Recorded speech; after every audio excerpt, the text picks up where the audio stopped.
you, the streets of Pennsylvania Avenue being lined up by lawmen and law enforcement. That's all part of the process as the two gentlemen in the car head to the U.S. Capitol. And this is Andrew, California, Republican line. Hi. Yeah, this is Andrew Garcia from California. I would just like to say thank you to President Biden and hoping of progress in this country that I believe is coming to a halt. I wanted to address a gentleman on the Republican line that said earlier that the founding fathers would be proud, which I don't understand where they get that, because they're fighting a world superpower instead of bowing down and letting billionaires run their administration.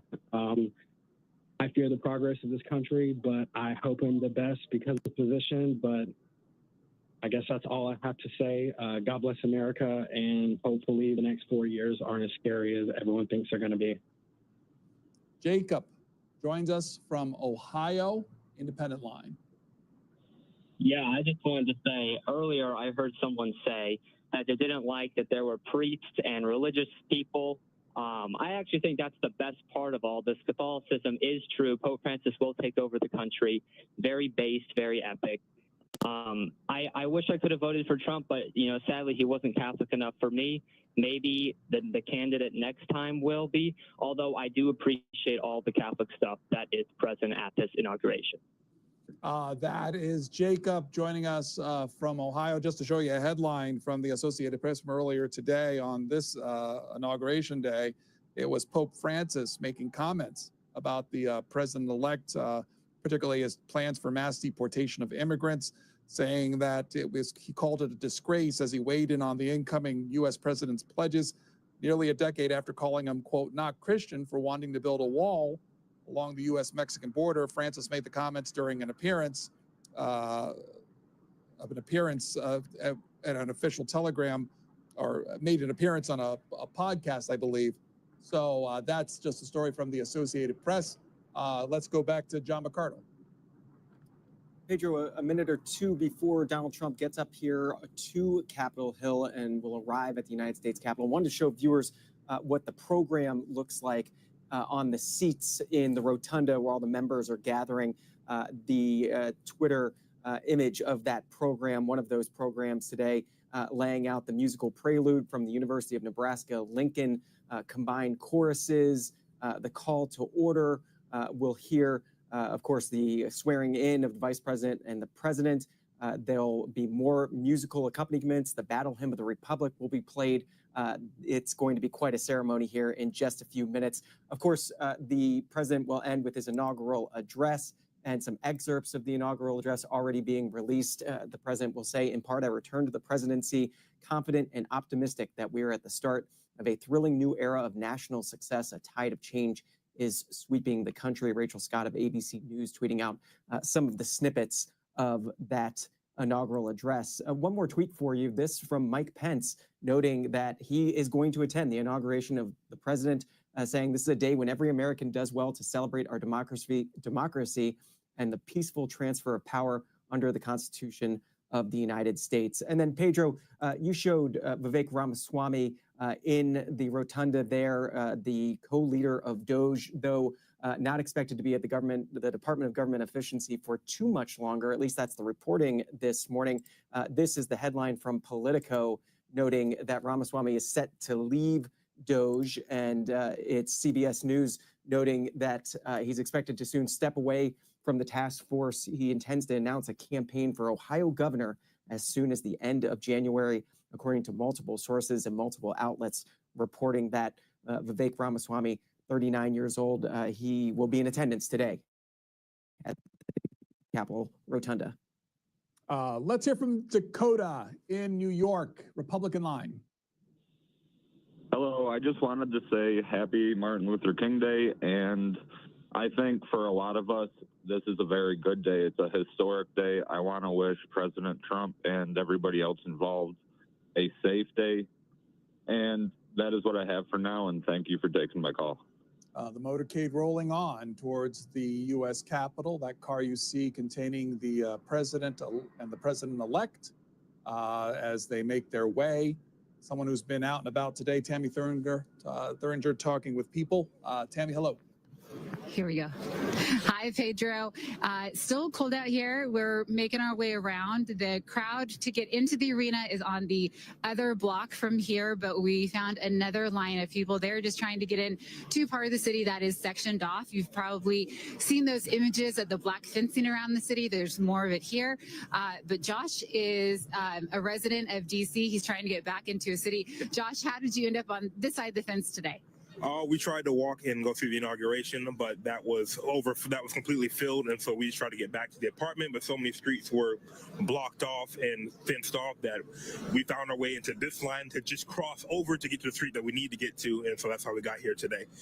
And once you get on the other side, what's your plan? We're gonna get a drink, gonna go find a bar, get a drink, and then head back to the crib and just kind of defrost and get a little bit of the warmth back in our bones. And you said that you had left your house this morning at 6:30, hoping to get into the arena. Why did you want to go to the inauguration? Because it's the inauguration of a president, and that's a very historic event. It's something that I personally never been able to see. And so now that I live in D.C., I've been in D.C. for a couple of years now. This is the first time they've had an inauguration. So I was like, of course, if I can go and see something like that, like, I'm going to want to.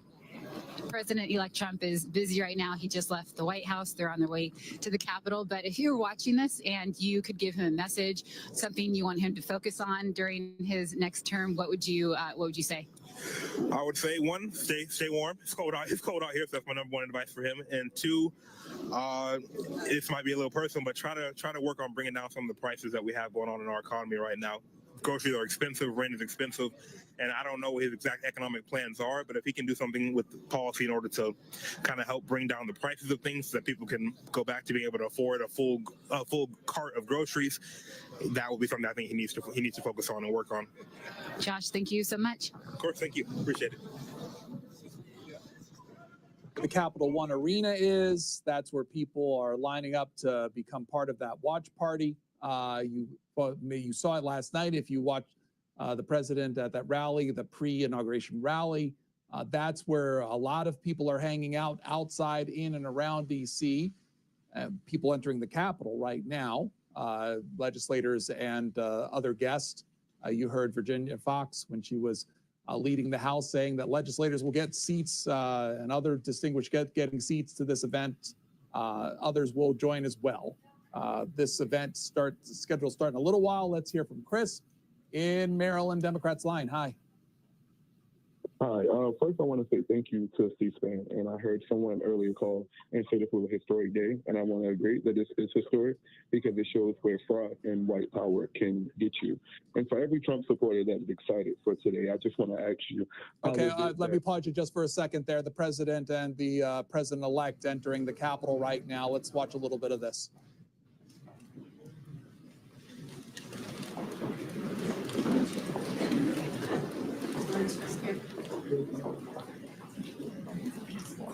Good morning, sir. How are you this morning? Good morning. Thank you. President Trump, how do you feel? President Biden? Well,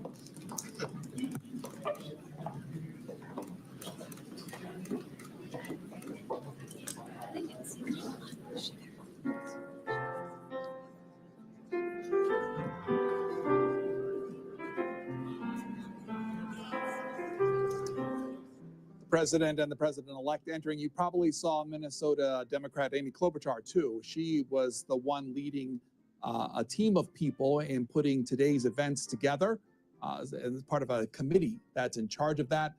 Chris, apologies for interrupting. Go ahead and finish your statement.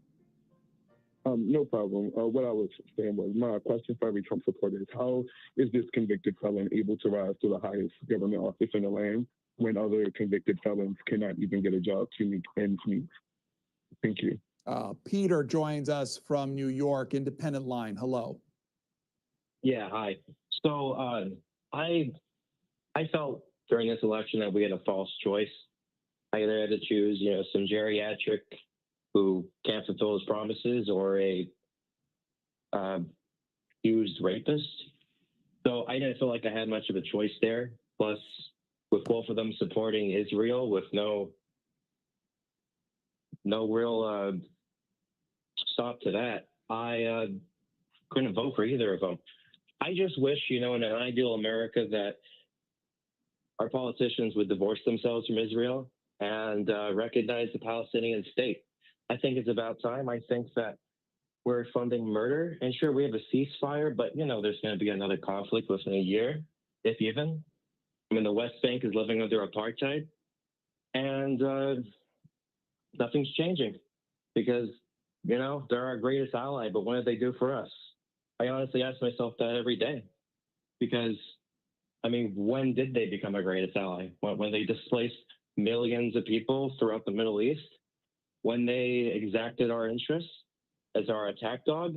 Okay. What have they done for us? Okay. Chris is next in New York, Syracuse, New York, Republican line. Hi, good morning. Thank you for taking my call and happy Martin Luther King Day. I just want to say it's a great day for a lot of people, but there's a lot of different comments and a lot of vitriol coming from other lines to address a comment about separation of church and state earlier. I want to remind everyone, separation of church and state was put in to protect the church and the people to make them able to freely praise and worship who they choose, that to protect them from the government. That's what that's for. Otherwise, I'm very excited to see the Department of Government Efficiency. The money spending we have in this country is out of control. It needs to be fixed. And Donald Trump and the people that he's putting in his cabinet are the only people that are capable of doing that. Take a look outside, everybody. You don't have to watch the news every day. You don't have to let them tell you what to think. Go outside and touch some grass. It'll be okay. Make your own decisions. That's important nowadays. Okay. Thank you very much. Members of the president's hopeful cabinet, once they get confirmation, making their way into the ceremony as well. Vivek Ramaswamy and others, including Kash Patel, coming in and getting their seats. Kevin Hassett there on the right of your screen to serve in matters of economics for the president, and Tulsi Gabbard as well. Hoping to become the next director of national intelligence. Graham in Jersey City, New Jersey, Democrats line. Hi, I want to wish everyone a happy MLK Day. I hope everyone's staying warm. A bit disappointed how the election turned out. I think it would have been great to see a female president inaugurated today. And while I'm disappointed in the American people and their desire to see another 4 years of Trump, I'm a bit more disappointed in the selection committee for not picking Alabama for the college football playoff finals, and instead picking inferior teams like SMU and Indiana. Truly dark times in America. Okay, Graham there. We've got pictures of more of the president's hopeful cabinet. You heard John McArdle say that Marco Rubio expected a vote on his becoming Secretary of State expected today. Others to follow as well when the president hopefully will get members of his cabinet appointed by the Senate or confirmed by the Senate. Sonia in California, independent line. Hi. Hi, good morning.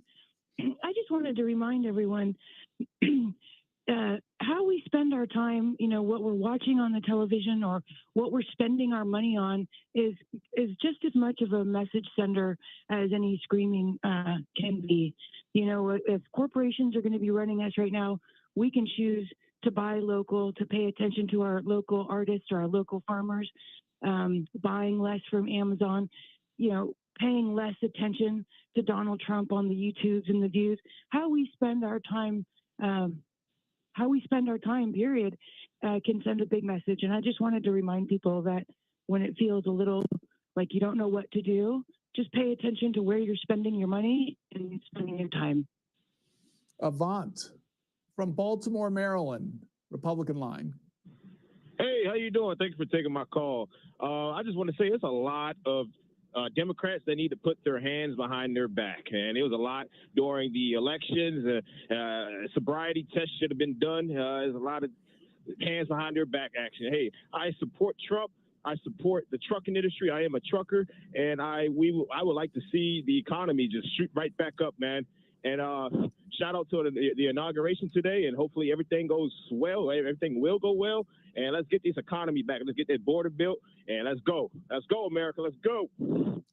From a viewer in San Diego, California, former Vice President Mike Pence, making his way to the Capitol Rotunda. Again, once serving with the former president. Let's see a little bit of this.